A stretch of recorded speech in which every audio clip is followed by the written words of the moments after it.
తిరుమల శ్రీవారిని శ్రీలంక అధ్యక్షుడు మహేంద్ర రాజపక్సే దర్శించుకున్నారు. ఉదయం వైకుంఠం క్యూ కాంప్లెక్స్ ద్వారా సుప్రభాత సేవలో కుటుంబ సమేతంగా రాజపక్సే పాల్గొన్నారు.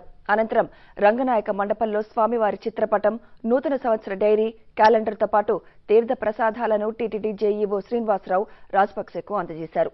ఈ సందర్భంగా సింహలీలు, తమిళులు, ముస్లింలు అంతా సమానులేనని రాజపక్సే స్పష్టం చేశారు.